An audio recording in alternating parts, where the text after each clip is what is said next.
Iklan mie sedap Tasty Beef Yakiniku ini berdurasi sekitar 31 detik.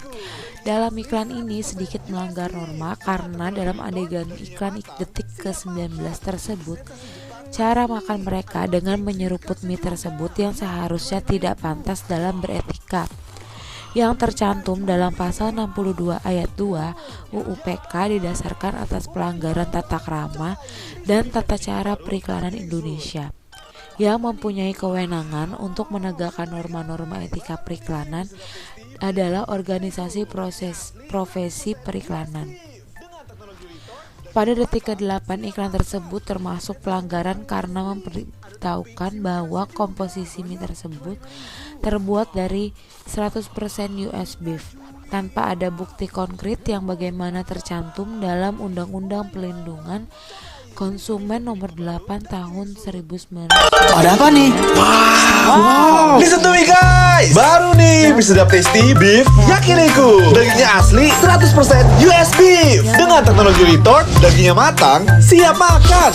Sensasi Jepang asli. Ada topping seaweed crust juga. Harganya cuma 5.000. Wah. Minta cuy. Ya baik. Umayo. Cobain Tasty Beef Yakiniku baru dari Wings Food. 1.3 Penggunaan kata-kata tertentu harus memenuhi ketentuan berikut, yaitu penggunaan kata 100%, murni, asli, atau yang bermakna sama untuk menyatakan sesuatu kandungan, kadar, bobot, tingkat mutu, dan sebagainya, kecuali jika disertai dengan bukti yang dapat dipertanggungjawabkan. Pelanggaran etika pada iklan kecap ABC.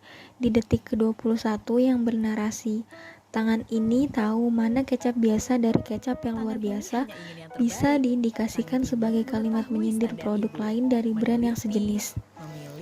Dalam Etika Pariwara Indonesia Amandemen 2020, iklan ini melanggar ketentuan tata krama pada isi iklan yang ditujukan pada bagian 1.18 halaman 24 tentang perbandingan dan 1.20 halaman 25 tentang merendahkan, yang berbunyi pada 1.18.1 perbandingan langsung dapat dilakukan, namun hanya terhadap aspek-aspek nilai produk dan dengan kriteria yang tepat sama. Berdasarkan narasi, tangan ini tahu mana kecap biasa dari kecap yang luar biasa di detik ke-21. Iklan ini tuh tanpa tahu sebenarnya definisi kecap biasa itu seperti apa dan apa yang membuat kecap ABC bisa mengklaim produknya luar biasa.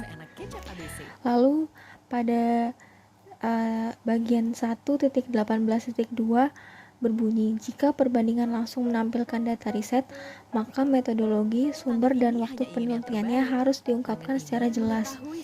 Nah, penggunaan data riset tersebut harus sudah memperoleh persetujuan atau verifikasi dari organisasi penyelenggara riset tersebut.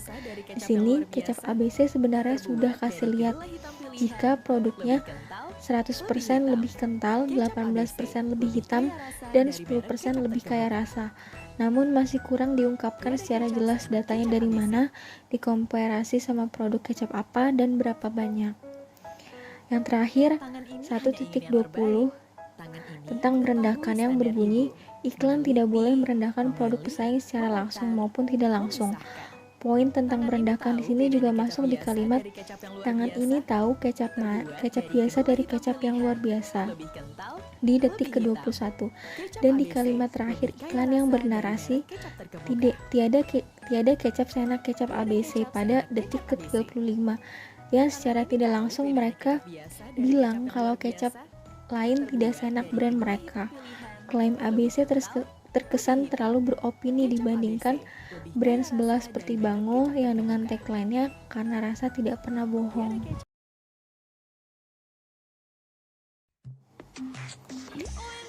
Pelanggaran etika pada iklan Amaran Lovely White Compact and Loose Powder. Dari cuplikan ini terlihat tidak ada yang salah, namun ternyata jika ditelusuri lebih dalam, khususnya pada surat keputusan Menteri Kesehatan RI nomor 368 tahun 1994 tentang pedoman periklanan obat bebas, obat tradisional, alat kesehatan, kosmetika, perbekalan kesehatan rumah tangga, dan makanan minuman, ternyata ada pelanggaran etika, khususnya pada pedoman etika pariwara Indonesia di bagian periklanan alat kesehatan, kosmetika, dan perbekalan kesehatan rumah tangga pada petunjuk teknis bagian khusus nomor 2.8 halaman 31 pada detik ke-10, di mana para pembuat iklan jenis ini tidak diperbolehkan menunjukkan nilai SPF di iklannya apabila tujuannya bukan untuk berjemur atau berfungsi sebagai sunscreen. Jika iklan ini menampilkan SPF, akan memberikan kesan bahwa inovasi ini praktis sebagai bedak dan sunscreen untuk melindungi kulit dari sinar matahari.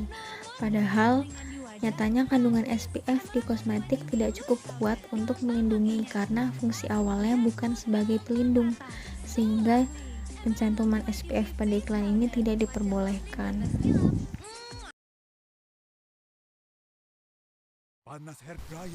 Dalam iklan Ellipse yang dikeluarkan pada November 2021 ini terdapat kesalahan beretika, yaitu pada detik ke-1 sampai ke-2 ini melanggar ketentuan isi iklan 1.18 tentang perbandingan.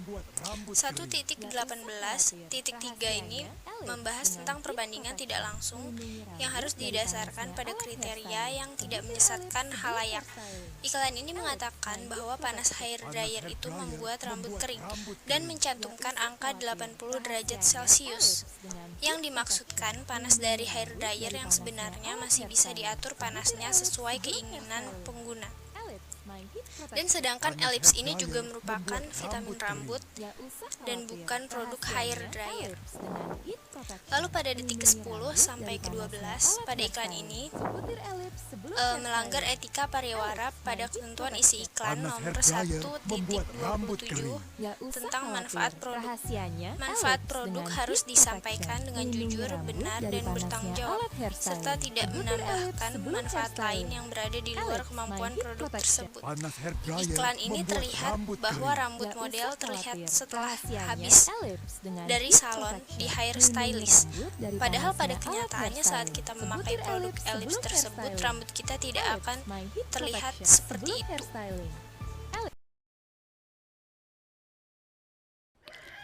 Iklan yang selanjutnya yaitu iklan sebuah aplikasi yang bernama StarMaker. Aplikasi StarMaker ini adalah sebuah aplikasi hiburan untuk karaoke. Aplikasi ini dapat di-download di Play Store ataupun juga App Store. Nah, pada tanggal 1 Februari tahun 2021 lalu, aplikasi ini merilis sebuah iklan untuk mempromosikan aplikasinya. Di iklan ini menceritakan seorang ayah yang merasa bosan karena sendirian di rumahnya karena anaknya sekolah, kemudian ibunya juga beraktivitas atau istrinya. Kemudian agar tidak bosan, ayah ini melakukan aktivitas karaoke di rumahnya.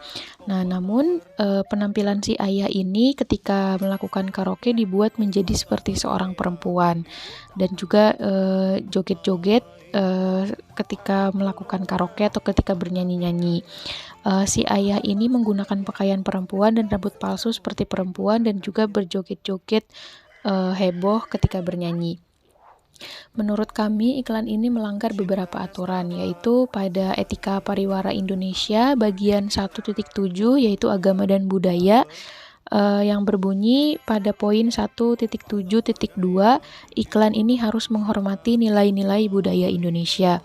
Sebagaimana kita ketahui bahwa nilai-nilai budaya Indonesia ini tidak mengindahkan atau tidak melegalkan perbuatan LGBT. Maka dari itu perbuatan si ayah yang menyerupai perempuan tadi dianggap meresahkan karena tidak sesuai dengan nilai budaya Indonesia. Kemudian iklan ini juga melanggar peraturan KPI nomor 184 pada 18 Februari 2016 dan juga nomor 203 tanggal 23 Februari 2016 tentang larangan menampilkan LGBT. Kemudian iklan ini juga melanggar pasal 14 ayat 2 P3 SPS KPI tahun 2012 yang berbunyi lembaga penyiaran wajib memperhatikan kepentingan anak dalam setiap aspek produksi siaran. Pada iklan ini ada menampilkan anak-anak yang melihat si ayah sedang karaoke berjoget-joget dan berpenampilan seperti seorang perempuan.